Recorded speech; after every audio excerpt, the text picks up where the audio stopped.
Hello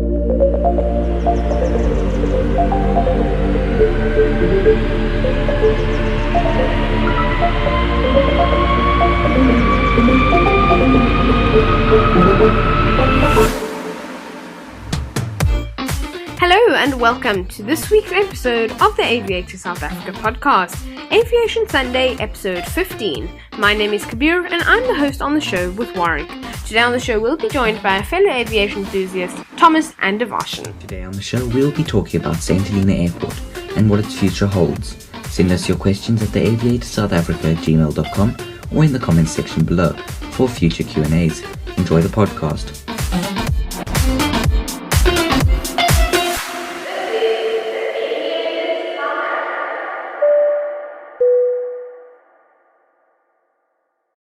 This episode is in association with African Pilot magazine. Subscribe to Africa's finest aviation magazine today. For more information, go to www.africanpilot.co.za. This episode is produced in partnership with St Helena Airport Ltd. To find out more about St Helena's airport, visit www.sthelenaAirport.com. This also happens to be the first episode of the Aviators St Helena.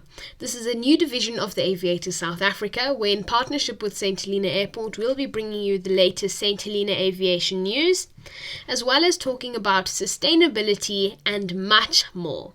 So stay tuned. St Helena is an island in the South Atlantic Ocean. It is a British territory and its neighbouring country is South Africa. A few years ago, St Helena opened up its airport. There is currently only one airline operating scheduled services to the island, and that is South Africa's Airlink. British Airways Comair was set to be operating commercial services from South Africa to their island. However, some financial issues and disputes with other airlines caused some issues. It was once known as the most useless airport. However, all of that has changed. We are going to show you why St Helena Airport is life-changing for the locals and tourists. How does an airport function in the middle of the South Atlantic? And what are its day-to-day operations? We are going to be taking a look. You're listening to the Aviators South Africa in association with African Pilot magazine.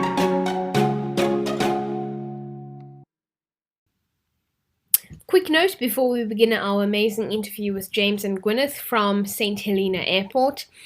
Please note that the Wi-Fi on St Helena Island is not the best, and that is because St Helena is an island in the middle of the South Atlantic. So we'd like to apologize because there are some areas where the signal would cut, the internet would cut, and you're left with a blank spot basically for a couple of seconds.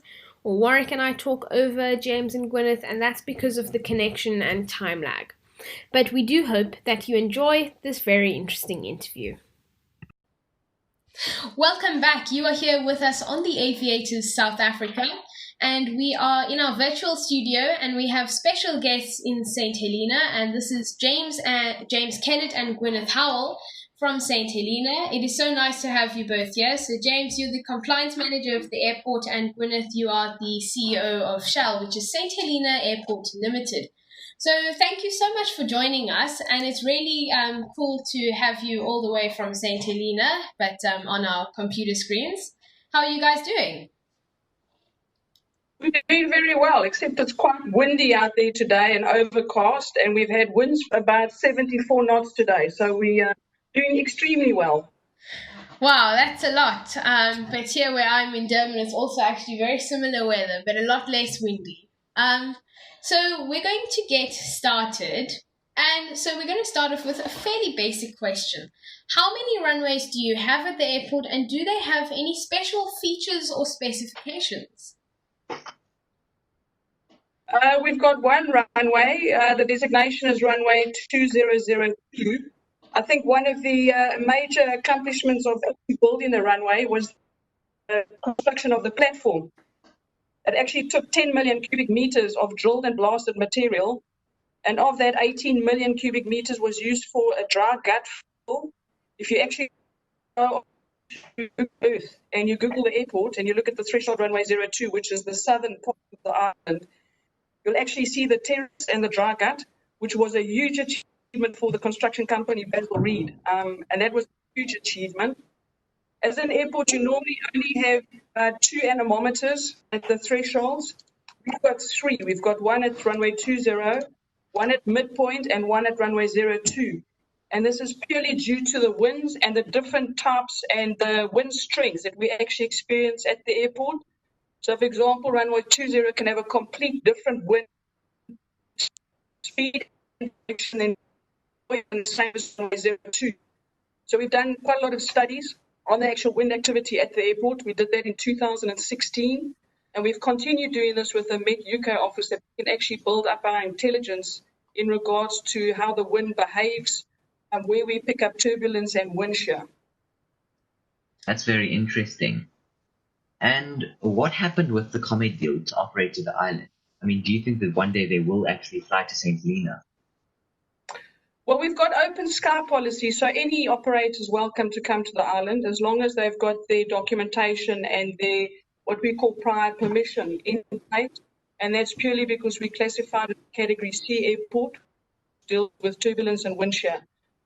So we welcome any operator. We've had quite a few, or quite an extensive amount of execujets, from Falcon 7s to Falcon Xs. We've had military aircraft land as C-130s. Obviously, the latest was Titan Airways, was the Airbus 318 and the 757, which was quite exciting the past few weeks. Yes, I think that's very interesting. And it's also it's quite a cool thing, you know. It's in the middle of nowhere. This is an island in the South Atlantic, and so it is obviously a Class C rated airport. It's very complicated sometimes with the wind shear. So it is really interesting to see if Comet will ever operate to the island. But moving on, what is the largest aircraft permitted to land on your runway? Okay, so since we're a Code C airfield, the 757, the Boeing 757 is possibly the largest commercial aircraft that we can handle. As Gwyneth said previously, we've also handled military aircraft, notably the C-30 Hercules. So it was designed for that size of aircraft, the 737-700, the 737-800, and the Boeing 757. So we've had the largest commercial aircraft that we can handle actually come to the island. Okay, because that's very interesting.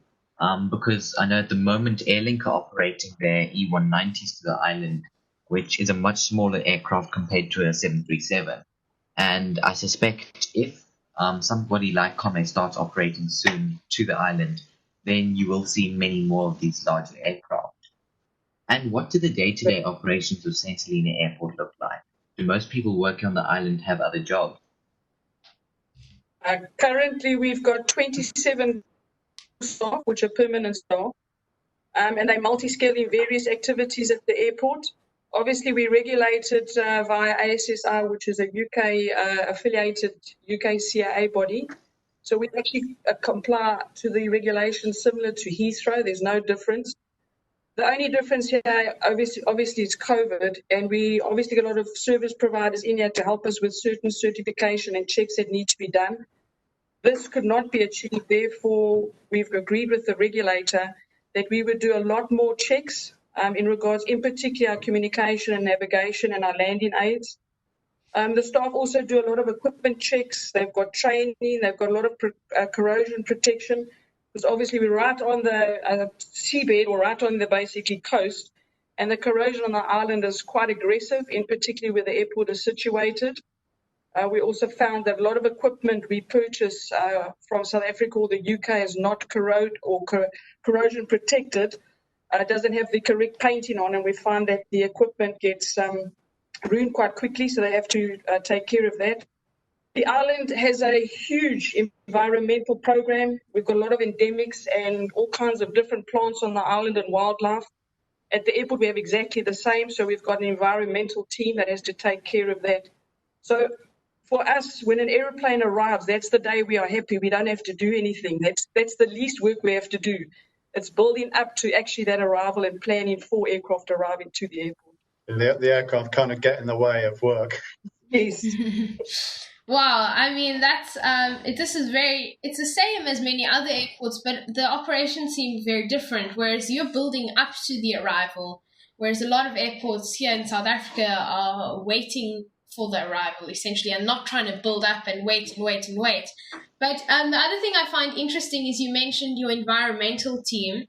And most airports, although they have to stick to some carbon emissions, etc., there's a massive emphasis on environmental impact at St Helena, which is such an amazing thing because a lot of airports these days don't really care about that as much. So we're going to move on. What are the predominant range of aircraft? That's correct. Yeah, I think it's really actually cool to see how much care you put into the environment. Because I find that it's important that we do that. As Gwyneth says, there's a large number of endemics on the island, not found anywhere else in the world. The airport itself happens to be situated in one of the most sensitive parts of the island in terms of endemics, particularly with our lyrebird, which is our only endemic bird that we have, and so it's not found anywhere else in the world. And they absolutely love the airport. They love planes. They love puddles on the apron. So it's sometimes challenging to try and shoo them away when you've got aircraft coming in, because actually they're quite nosy.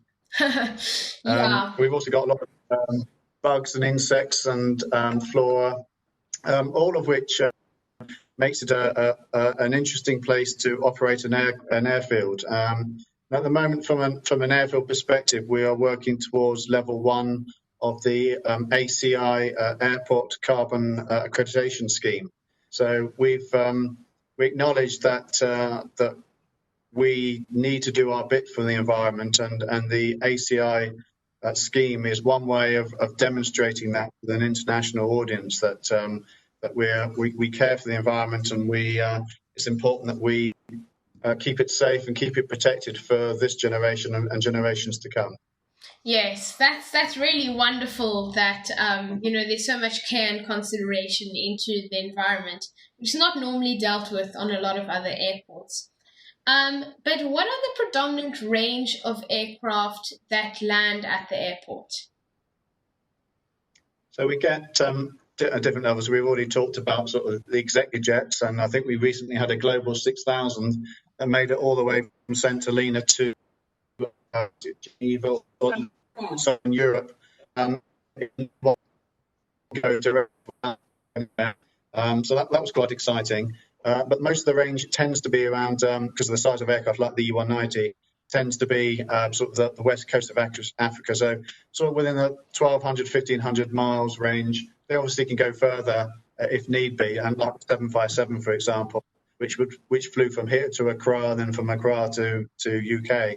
But mainly it obviously depends on the size of aircraft. But we also get little tiny propeller-driven aircraft that are doing circumnavigations of the world who come in here. And I think a recent pair TBMs flew from, I think it was from Brazil, and came to us and then hopped over to Africa after that. So it's depending on the aircraft. We've got a wide range of range for those where they come from or where they go to. And then just another fact is that we have a contract, or let me put it this way, SHG Health have a contract with Guardian Air ER24 in South Africa. And we actually have quite a few medivacs that have operated to the airport since 2016, a total of 23. A total of 33. We're currently working on getting a medivac in this week. So that's been also quite an important fact for the airport and a life-saving fact for the island. That's very interesting. And I mean, the flight all the way from St Helena to France must have been a big moment. It could be, the future of St Helena of doing flights to Europe with smaller long-haul aircraft. And you have... We welcome executive aircraft, and in 2016 we were quite popular, I think, because we were new on the block. Everyone wanted to tick St Helena off on the places to fly to and from, particularly given, as you say, our remote location in the middle of nowhere. So yes, smaller can travel further with a lighter payload. Obviously, keeping an eye on us, and as I say, we welcome them come to the island, and we can show them around and show the beauty of the island and the people. Yes. And do you have any future advice for visitors coming to St Helena? Be patient. The island will open up. This place is an amazing place. It's for the outdoor person.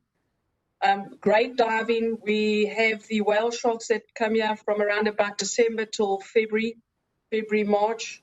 It's an awesome feeling swimming with them. 2 years ago, we had a pod about 40. They think they're not sure, but they're doing a lot of studies with the whale sharks. The Saint culture is a very unique culture, and it's an experience, and we welcome every visitor or tourist to the island. That's amazing, and it's such a just from pictures, it looks like such a beautiful place to be. And I certainly know for myself, and I think Warwick as well, that we would love to come to St Helena when this COVID crisis is all over.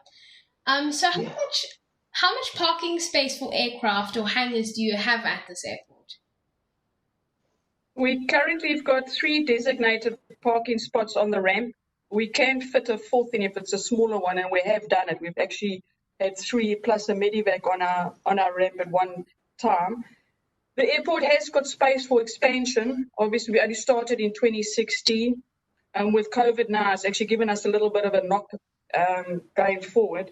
We do hope by 2021 we can actually be pre-COVID numbers, as February 2020 was our best month for tourism and the island. We do have space for hangarage. We've got space for development. So, like we've said previously, we do develop areas to the island and better areas, including South Africa, the UK, South America. The world's our oyster, basically, but we just need to get over the COVID and then plan. We do have a master plan in mind, but unfortunately, it will take a while to get in place. Yes, because as you said, you're like harnessing the capability of using the time with COVID to enhance the airport, and this is a very different take to a lot of airports and just general companies and businesses around the world, because the majority of people are shutting down and just doing the barest minimum they can.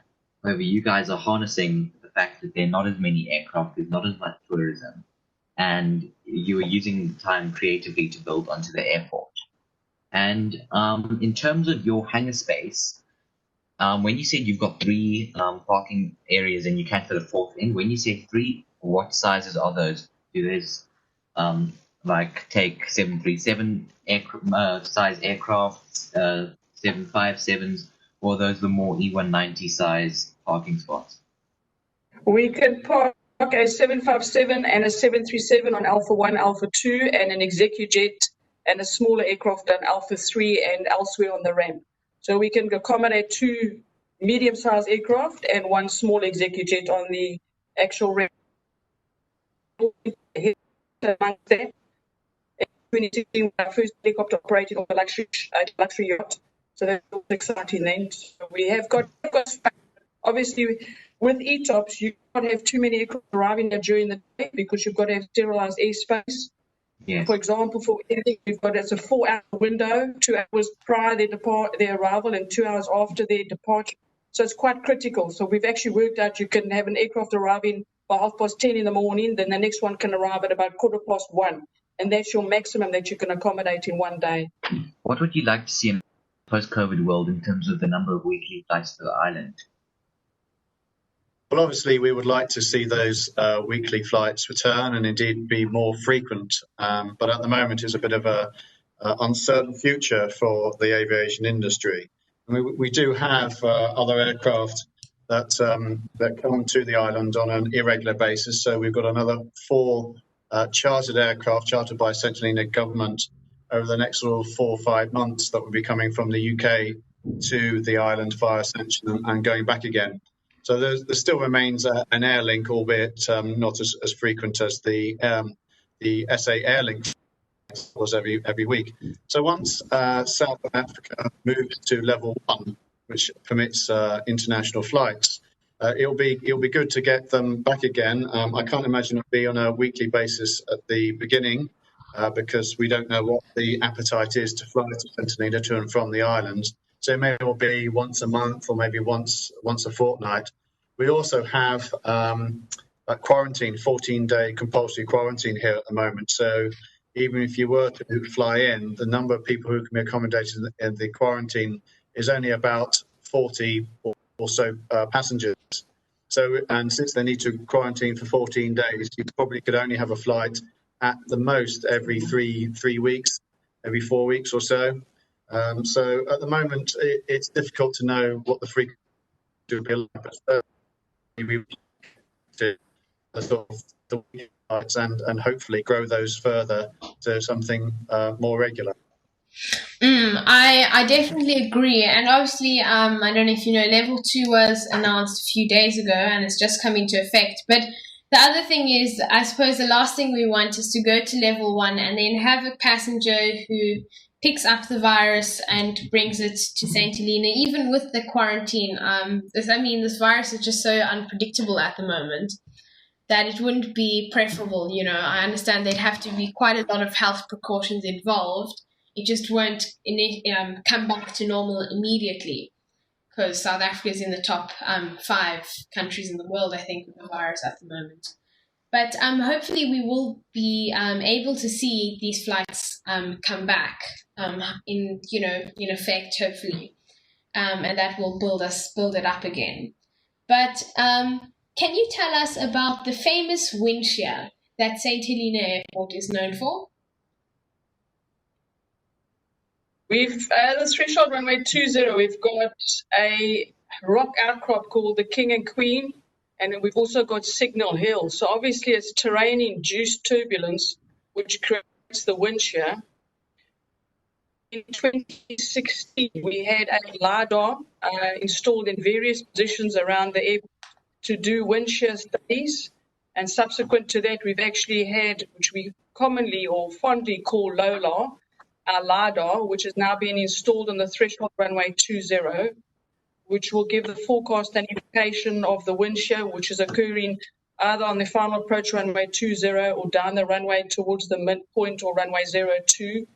So there's various types of color. It's a color chart, and either the wind's blowing towards you or blowing away from you. We've got quite a lot of data of when the winds are in certain quadrants from the southeast or east. That will actually give the crew a good indication of where they can experience the wind shear. Airlink have got 8 captains that actually fly or used to fly on a regular basis. So they're quite used to of where they would actually pick up the wind and what to expect.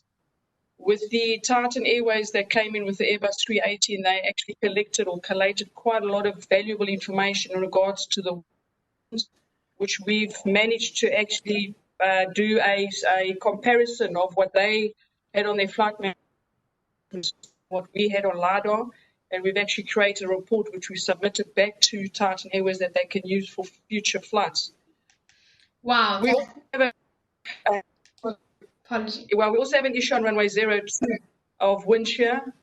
So it's more turbulence. We had Embraer flying here in November 2017, and they did quite a few circuits, and they actually picked up, it's more of a turbulent type of environment than wind shear. But it can be a lot stronger at certain points. Like today, I said we've had winds of 74 knots. Our highest has been 86 knots, which was last year. And obviously in those conditions, no aircraft can operate to the airport. Yeah, the thing with wind shear is if you know it's there and you're ready for it, you're prepared for it, and you're trained for it, and if you're getting information from the tower to say this is where it is, it might be a bit worse here, it might be a little lighter there, then actually you can manage it fairly safely. And it's not prevalent all the time. It can come and go depending on the wind speed, the wind direction, and other factors as well. So it's not something to be fearful of. It's just something to be aware of, particularly on the approach. And as Gwyneth says, we have very highly trained pilots who are prepared for it and can land very safely in it, through it. So it's not as big an issue as was made out back in 2016, which of course when it first came to light with the Comet. Yes, I guess it really helps having pilots who are familiar with the ground and the airspace around it, and who know when to expect the wind shear and the turbulence. And what do you think the future of St Helena's tourism is going to be, considering that the tourists come through South Africa, where we won't be having international flights for a while? Well, I think the tourism will take some time, obviously. There is a particular drive at the moment to look at the Northern Hemisphere market, because we do get an awful lot of people from the UK and Europe coming to St Helena. But that said, we also do get it from South Africa as well. I think our tourism very much depends on the economies of others, and the UK and South Africa being probably the two biggest ones. So we're preparing ourselves. The tourist industry here is trying to get online more, to use more digital marketing, to get more word of mouth out there about what we can provide to tourists. So it's really the message is, look, when flights start again, we're ready.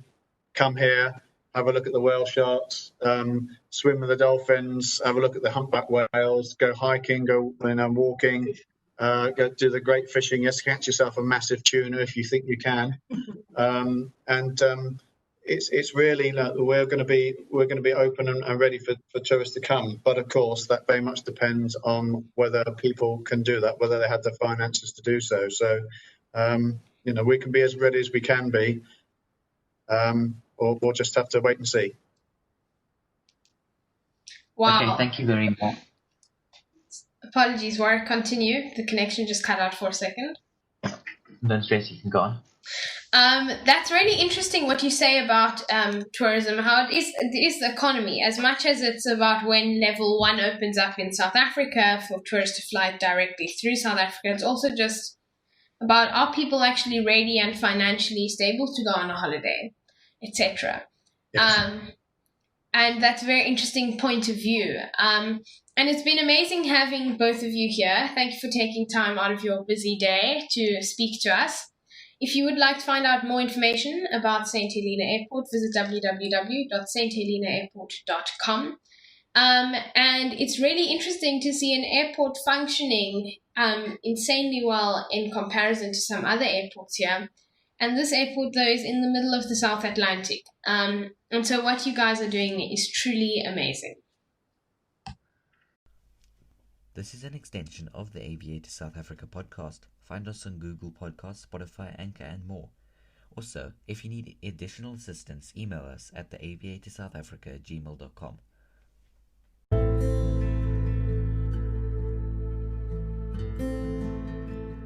Thanks for tuning in to this week's episode of the Aviators South Africa. We'll see you next time on next week's Sunday, 3 p.m. South African time. Please stay safe, stay home. Together we can beat the coronavirus. #StayHomeSouthAfrica. To find out more about the coronavirus, visit sacoronavirus.co.za for more information. There's also a WhatsApp support number at 0600-123-456. That is 0600-123-456. Stay safe, South Africa.